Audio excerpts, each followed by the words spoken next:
Hey everybody, welcome back. This week, I'm going to share an interesting conversation I had recently with one of my friends and colleagues who's in a mastermind with me, Mike Brennan. Mike has a podcast called Creative Chats, where he has exactly what it sounds like, chats with creative people, artists. And this is an interesting conversation because me being a musician and formerly working in the music industry before coming to podcasting, there were a lot of stories that I hadn't talked about, even with you guys, ever. So I want to share this with you because it'll be a neat little look inside a lot of the experiences I had in the music industry that has informed the choices that I've made in podcasting and in the podcast industry. So again, I hope you enjoy, and I look forward to talking to you again next week.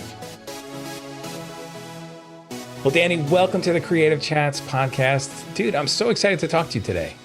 Yeah, this is going to be fun. We haven't actually ever gotten the chance to really talk about our creative sides, me with my music history. So I think this is going to be pretty cool. Yeah, absolutely. So before we get too far into things, why don't you just give that little snapshot for people? Like, who are you? What do you do? Who am I? What do I do? We answer that question so many times on podcasts, and it's like it changes occasionally.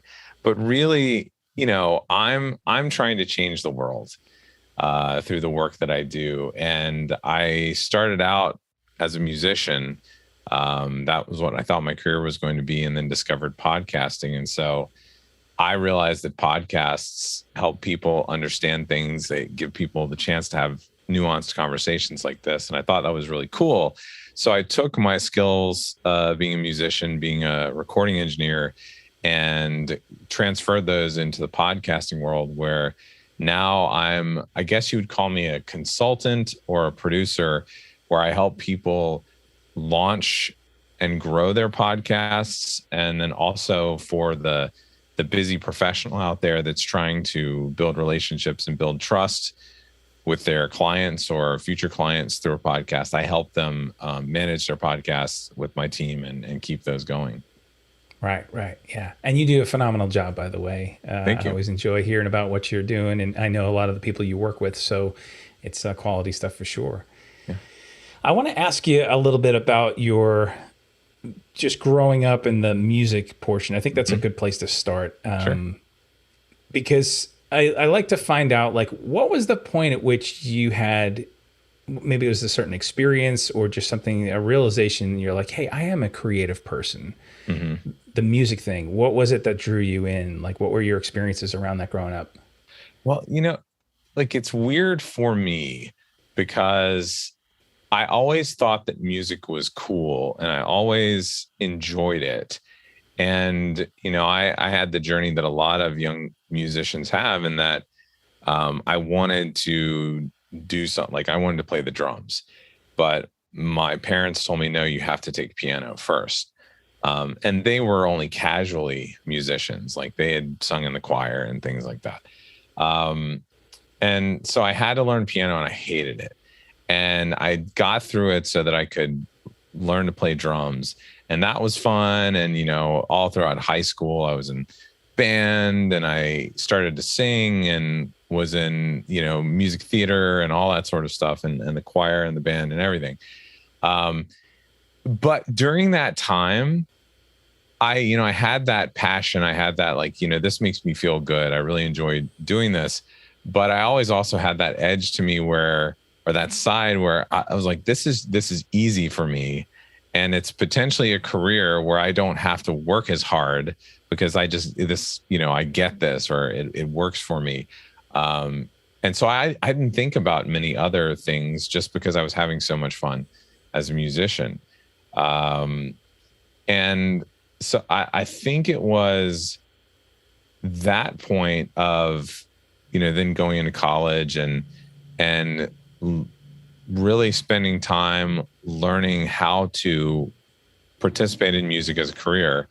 And as you're hearing right now, we talked about the landscapers. They are now here on Monday afternoon, of course. But hopefully you're not going to pick up too much of that. So, I spent a lot of time in college learning the technique and learning the behind the scenes of music. And again, wasn't really thinking about like having fun or like this is like, okay, I've got to figure this out because it's going to be my career. And it really wasn't until I started, I think, as a professional musician that I put two and two together that, you know, my natural talent and my knowledge of techniques and the skills and things like that actually were there for me to be able to express something emotionally through my music and connect with an audience. And I think when I finally got into the professional realm, and was working more to bring an audience in that was paying money and loved what we were doing, that I got that connection of, oh, this is what music is about, and this is why I love it, and this is why I want to do it as a career. Did you have, it doesn't sound this way, but did you have like a trajectory where you had struggled to kind of figure out what the path looked like as far as professionally making a living from that? Well, yeah. I mean, for musicians, if you're not just doing it like, say you're a songwriter or you're in a band or something like that, if you're going to college and you're thinking about a degree in it, you really quickly get put in, you know, one of 3 or 4 tracks, really. Like you're either going to perform, and maybe if you're not amazing, like you're not going to be that person that gets hired to be a performer, you think about education. Like I want to teach people to appreciate music, become better musicians, that type of thing. And if it's not that, maybe like, you know, I participated a little bit in the industry side of things. So the people that make the records or promote the records or get things out there into the public and market and all those types of things. So you get pushed in those directions. And I kind of, oddly enough, I had my toes in all of that, and then decided to become a conductor. So for me, I don't know that it was that I struggled with that decision. It was that I had interests in all those areas. And so I chose a path to being a conductor where I could teach people, but also at the same time, I'd be on stage performing the art of, you know, being a conductor and bringing a large group of musicians together to create a performance for the audience, but then also could, you know, make arguments for, oh, well, I have to know how to record things and I have to know how to use this equipment because as a performer, I'm going to be recording and I'm going to be recording these groups. So I don't know that it's funny to think about that because I don't know that I ever struggled with it. It's just kind of where I fell in the musical world of, you know, my different interests led me on this path. Yeah. I could see that from the explanation you shared. And it's interesting how you say even like you had these different options and yet you just seem to gravitate towards the one that resonated with you most. I think a lot of times creative people are so paralyzed by making a choice in going, I don't want to just pigeonhole myself into one thing too, which is hard because, you know, when you have a lot of interests too, you don't want to feel like you're stuck doing the same thing over and over again. You're worried that it's going to get stale, it's going to be boring, or perhaps maybe you've chosen the wrong thing and then you spend all this time in an area that, you know, doesn't seem to work out. But I also like that you seem to incorporate those other areas around to kind of help support that, right?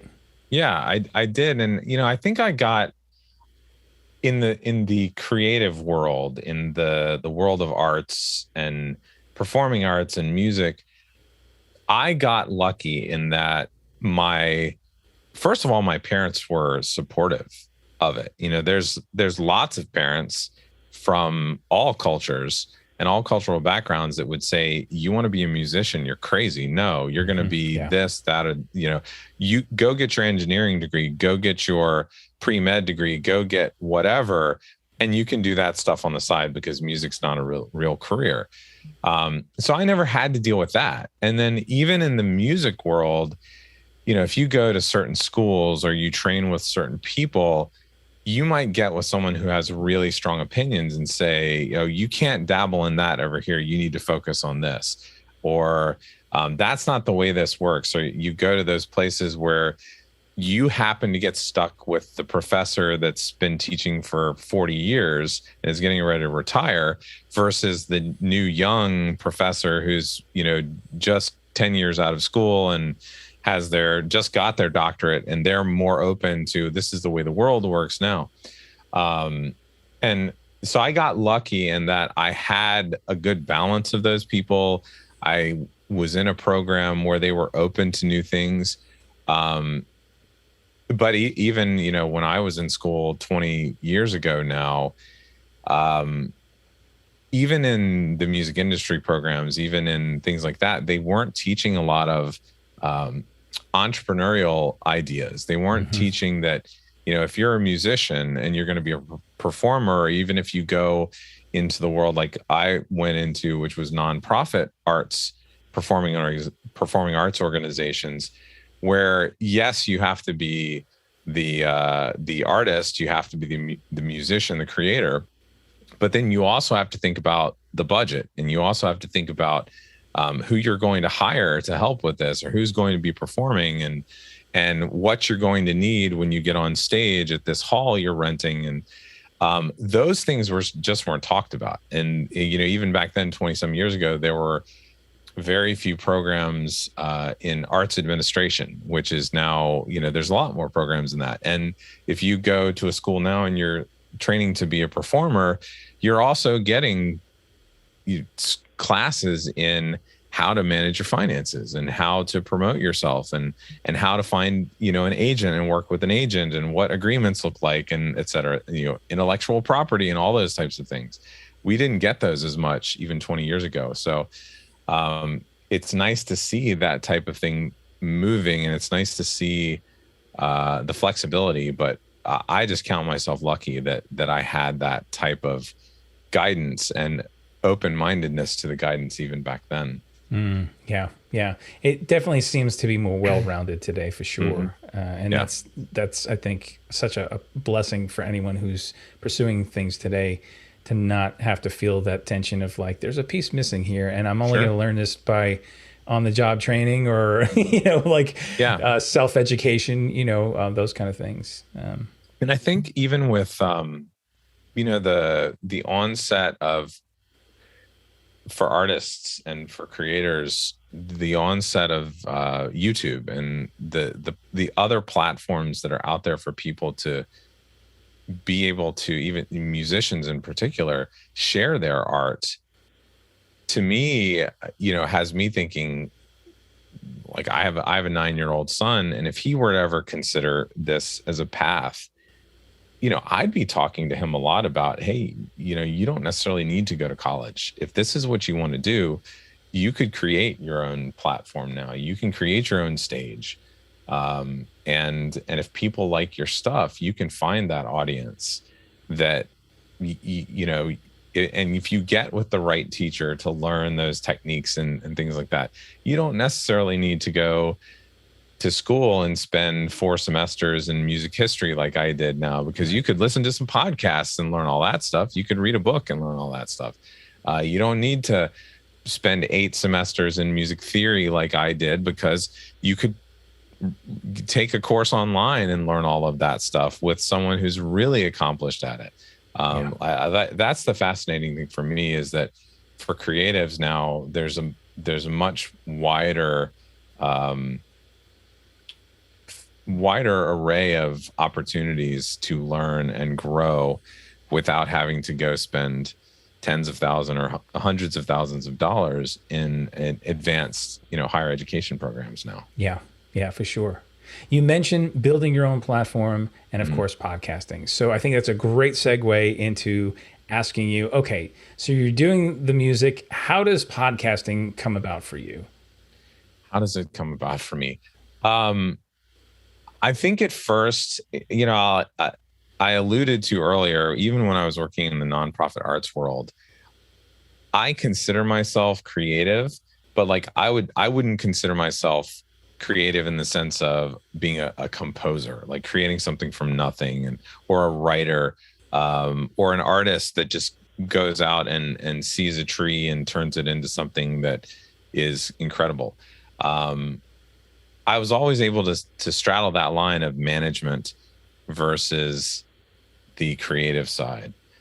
And so initially, after working in the nonprofit arts world and then leaving that to start a recording studio and working with musicians and recording musicians, which was really creative. It's some of the most creative work I've ever done. Being a conductor on stage, you're being creative, but you're interpreting mostly. You're interpreting someone else's work and creating a performance. In the recording world, I was working with people who were bringing their original pieces of music. And again, I was interpreting or bringing covers or bringing arrangements of things. And I was helping them interpret, but I was also helping create, like, let's add this, or let's arrange this song this way and make something new. And that was fun. But then the business side of me, or I don't know, it's probably the type 3 Enneagram side of me, started to notice that, man, it's really hard to make money this way. And wow, these creatives have no sense of budget. And like they're telling me what they want to do this thing, and then they can't pay me the second invoice, for part of this. Or this project is going on for a year and a half, and I'm so tired of this song, hearing it over and over and over. So it was the practical stuff that started to annoy me. I'm that way, like practical stuff will annoy me. And then it leads to, oh, what's really going on here? And what was really going on for me was that, yeah, I like this music stuff. And yes, I like that I'm moving people and creating these wonderful performances for people, but I'm not changing the world. And there are some real problems in this world. And I see these people over here. And of course, I was learning about a lot of this stuff, being this white middle-class guy from the suburbs who'd grown up and never had any real issues. I was learning about a lot of these problems for the first time, a lot of like these historical problems through podcasts, and hearing people have a conversation with someone for a couple hours, sharing their real experiences. And so I started to feel just terrible. I was like, making this silly recording for this college a cappella group is not doing anything other than giving them a good time and entertaining some people. I want to do more. I want to help more people. I want to change things.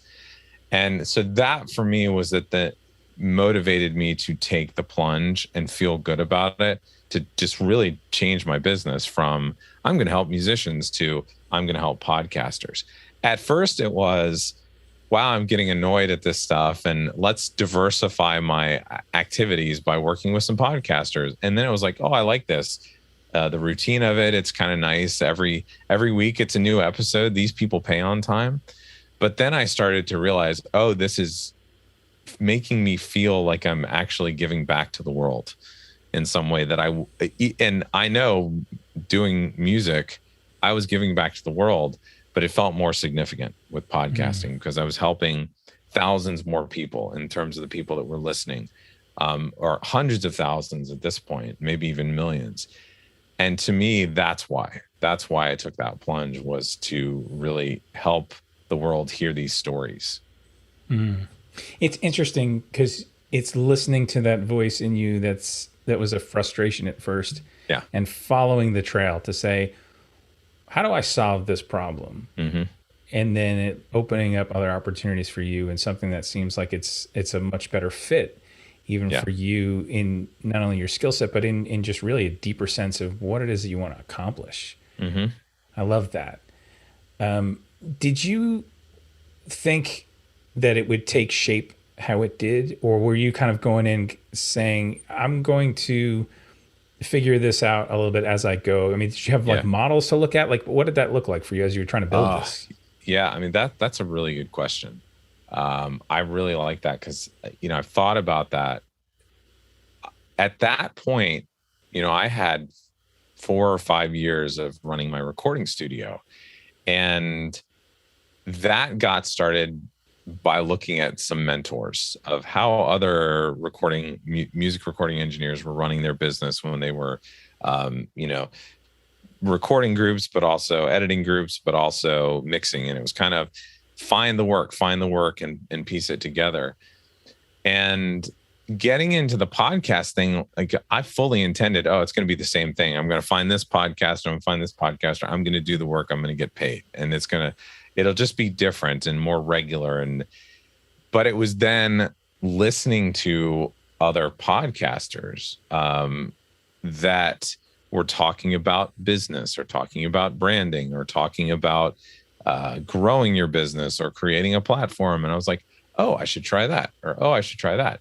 And then I was able to pick mentors from that buffet of podcasters to put together something that made sense in terms of, this recording studio that I've been running is absolute garbage in terms of how the business is run and what the model is.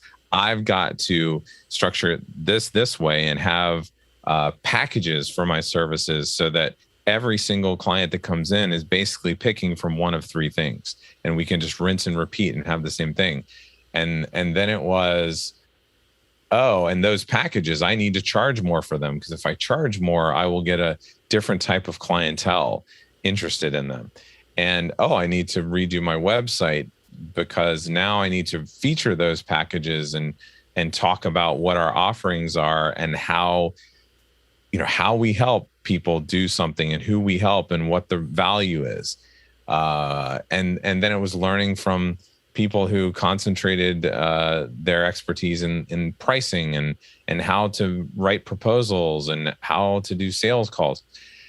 So it was, again, collecting a group of mentors that then gave me a much more focused and organized business model to then rinse and repeat, grow it, add to my team so that I could then continue to grow, and then add to the team more to solve certain problems or make sure we had certain roles available to give, not even just to give the appearance, but make sure clients knew that this was a much more legitimate operation than the other random podcast editor out there that was advertising their services for half what we were charging.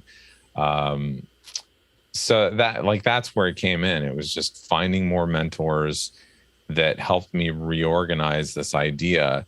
And also, eventually seeing, there are other examples out there of what we're doing. What do I want to take from those examples? What do I want to change? How are we different? Mm-hmm. And I think that's the point I'm at now is we know what we do. We know what we do well.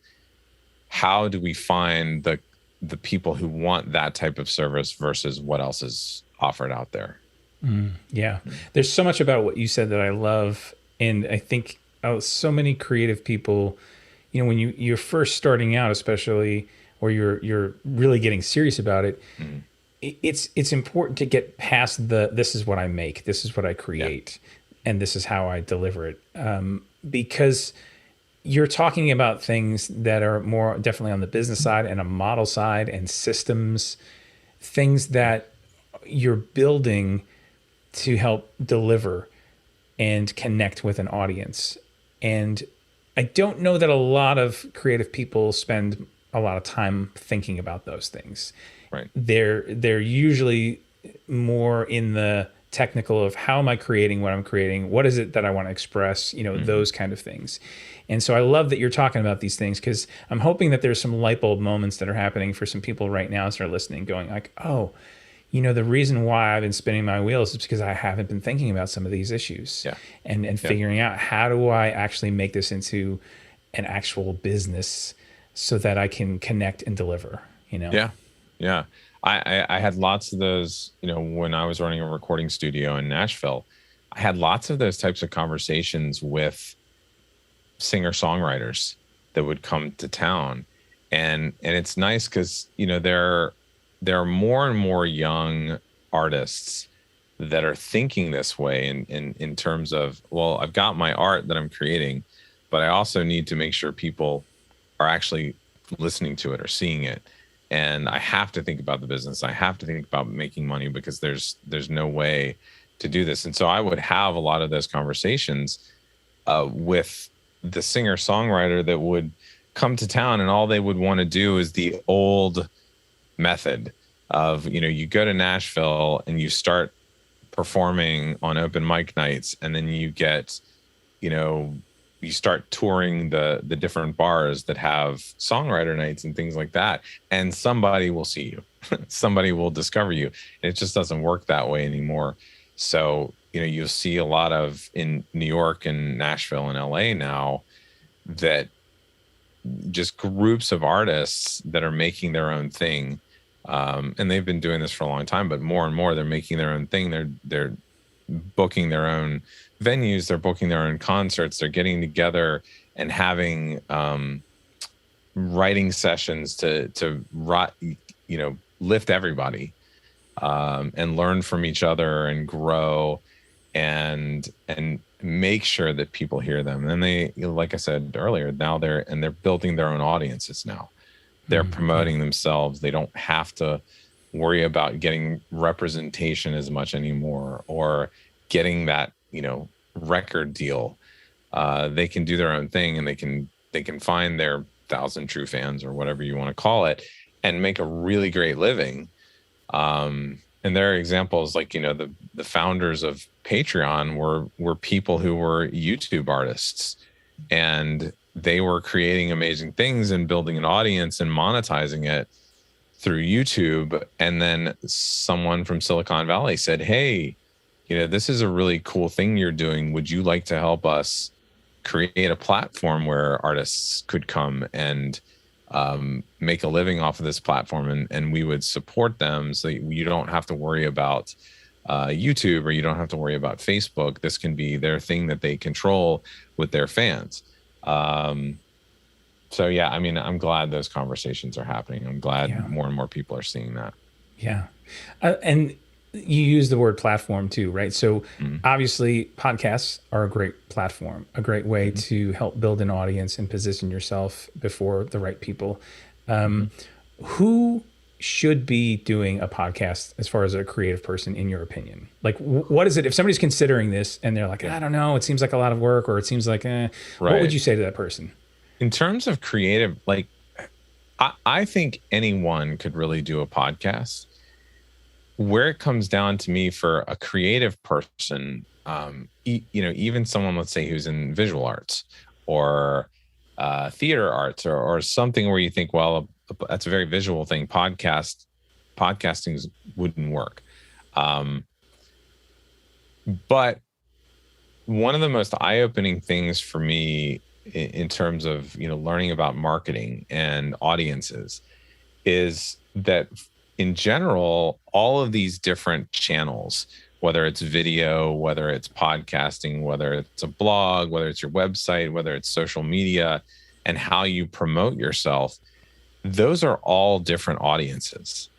And, the podcast audience is the person who is commuting or working out or making dinner and is not going to be looking at a screen or reading something.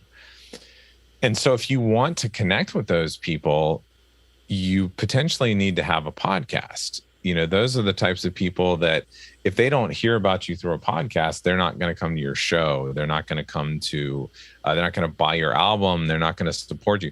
That's why you see so many comedians have podcasts now, because they'd love for you to come to the comedy club or the local, bar to see their show or whatever.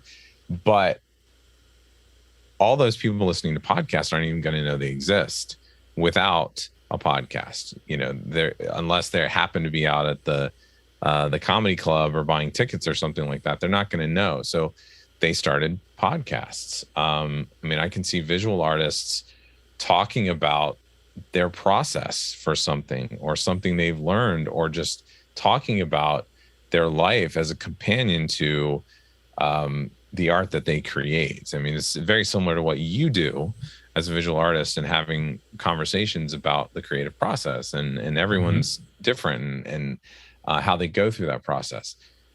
That's really what a podcast is, and I talked about it a little bit. It's the opportunity to build a relationship with any number of listeners. And it's sort of the heart, I think, of your podcast, and that this is a conversation, and this is something that human beings have been doing since the beginning of time. I mean, this is how we create. Before we painted things on cave walls, before we actually started making more visual forms of art, we were talking to each other. Even before music, this is how we learned things. This is how we passed along information. This is how we passed along history and information about our ancestors and things like that. I can see that being what all types of creatives would do, is document their journey, document their process, and build a relationship, a friendship with the people that want to hear about that want to learn those things about you. And what I see that affects, the effect from that for most of my clients, is that their podcast listeners tend to be their most loyal fans, tend to be their most loyal followers. They tend to be the ones who buy things, show up for things, because they're that inner circle. They're that core audience of people who really have a connection, even more so than their video audience, or more so than a blog audience. Like if you were blogging about your latest project on Medium or whatever, they can't see you, they can't hear you. And even with a video, they can see you and they can hear you, but it may be only 10 minutes long. It may be only 15 minutes long. And they see the jump cuts, and they see there's that disconnect. Whereas with a podcast, it really just feels like sitting down with someone you would go and hang out with and have a coffee with. So that's how I can see this format, or this medium, working for all types of creatives. Yeah, for sure. And you hit it right on the head there. I mean, me being a visual artist and having the opportunity to have conversations like this and explore other people's creativity, explore their journeys, ask questions, and give a broader context for people so that they realize, oh, like what I'm experiencing isn't unique to me. Yeah. Or this is how somebody else dealt with this issue that I'm facing right now. Or here's some resources that I didn't even know was available, or, any number of those things, to have that happen in the midst of a conversation. Yeah. I know I've had those moments as a listener, and it has helped me tremendously. Like you said before, surrounding yourself with like these mentors who can speak into you the things that you need in that point in your journey. And it's tremendously helpful. And I can give an example. I just thought of this. This is even an example outside of the creative world, but I would consider these people creatives in some way. And this comes from the science world, science journalism and scientists and scientific communication. Right now we're in the midst of a global pandemic. And this is one of these times where we have journalists, regular news media people, regular humans just going about their lives, who have to learn way more about science than they ever thought they would have to. If they're a news media person or they're a journalist, they're having to understand things about science that they never thought they would have to. And so we've had this issue over the last, year and a half to 2 years now, where things get misinterpreted a lot, or not. And I'm not talking just about misinformation. I'm talking about someone screws something up because they read something in a scientific paper. And so right now, I mean, I can tell you, I listen to several science-based podcasts where they spend a lot of their time not only explaining things and how things work, but talking about how scientists work, and not just the scientific method, but what it's like when 15 scientists who are all virologists or epidemiologists or immunologists, what happens when they study something and all 15 disagree? How do they figure out like what is really going on, and how do they discuss these things, and why do we review things, have peer reviewed papers, and what are the different levels that papers go through? So right now you have a lot of science communicators, science journalists, and scientists themselves talking on their podcasts to regular people to say, like, okay, this is what this means. This is why we say this. This is why it's not a good idea to explain this way, because that doesn't mean what you think it means. Not even talking about being pedantic and grammar and things like that, but this is what's actually going on here, and this is how we came to this conclusion, and this was the process. So it's not something that you can talk about really quickly and succinctly. And so that's, to me, is a fascinating example of take something where you're an expert at, and then be able to show people behind the scenes of how you got there, how you learned this, how it can be explained in more simple terms, so that you don't have to go and spend 4 years getting a degree in music or in art or in theater or whatever, to be able to know what's going on. And most fans of creatives are going to just be at the level of being passionate about what they're seeing or what they're hearing. But if we can give them a little bit of that behind the scenes, I think about going to art galleries and having the little explanation card below the piece is fine.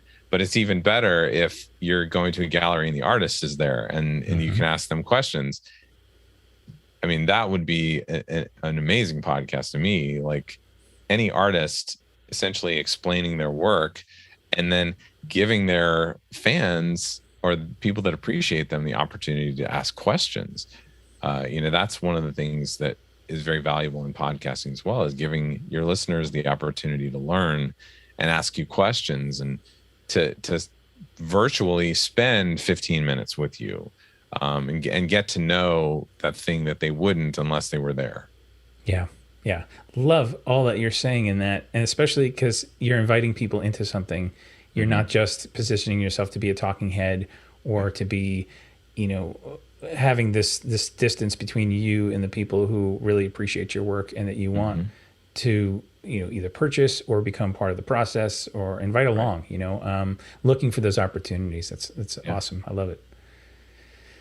Well, we're at the top of our time already. It's hard to believe. I mean, we had so much great conversation, Dan. I really appreciate this. And I love that people are getting their wheels turning, thinking about podcasting, thinking about how it can be something that they can employ. Just one last question. I'd love to know, what is something that you would love to leave with people today as a takeaway, a piece of advice? It could have to do with podcasting. It could have to do with just life in general, something you return to often that you think would be helpful for someone. I think the most valuable lesson I've learned in my creative life, in my business life, is the idea of just get started. Start ugly. Some people will say, the idea that something is done is better than it being perfect. As someone who was probably too arrogant as a young man and had a big ego and wanted everything to be perfect and is a control freak, that was a really hard lesson for me to learn. But since I've learned it, that you just have to get started and start ugly and get something out there. I think that's probably been one of the most valuable things in my journey over the past 10 to 20 years. Because if it's not out there, if you don't put it in front of people, if you just hold on to something and you keep tweaking it, like I think from my recording days as like a mixing engineer in music, like if you keep tweaking a mix of a song, at some point you're going to polish that turd to the point where it's just back to being a turd. Like you have to get it out there at some point. You have to let people hear it and get feedback, or you'll never know what it needs to be, and it's never going to grow, and you're never going to get more fans, and you're never going to find an audience and grow an audience if you don't just get it out there. So I think that is the most valuable lesson piece of advice that I could share is to just get started and start ugly. Yeah, good advice for sure. Yeah. And even, whether it's visual art, music, podcasting, just get it out and then make your tweaks along the way for sure. Yep. And that's one of the beautiful things about podcasting is you can start a podcast about one thing and grow with your audience. And as they want and need different things that you can offer, you can shift and you can change, and you can change the title of your podcast. Like you can do all those things. So yeah, it's a good thing to just get going. And you have some resources available for people who are interested in podcasting. They're thinking about jumping in. Talk a little bit about that before we go. Yeah, and let me just double check something here. You might have to edit this out. I want to double check this URL because I was just like, oh, I'm going to share this URL and I'm like going to get it wrong. Yeah, I think that's it. Okay. So I will share it now. So probably the easiest way for people to learn from me or to get started, especially if you're considering a podcast, is to check out my membership site, the Podcaster Pod. And you can find out more about it just by going to dannyosment.com/pod. Okay, great. I'll be sure to put that in the show notes, make it easy for people. And I'm assuming from there, people can also follow you on all the socials and check out your podcast itself. I'm Danny Osment everywhere. And like I said, I've changed my podcast title a couple times. So if you just search Danny Osment in any podcasting app, any podcasting player directory, you'll find my podcast there. It's called Podcast Strategies. Awesome. Well, Danny, I want to thank you so much for our time today. Again, it was a pleasure to just hang with you, talk about some of this stuff, find out a little more about your journey. And I know it's really going to resonate with our listeners. So thank you. Cool. Thank you, Mike. I had an awesome time.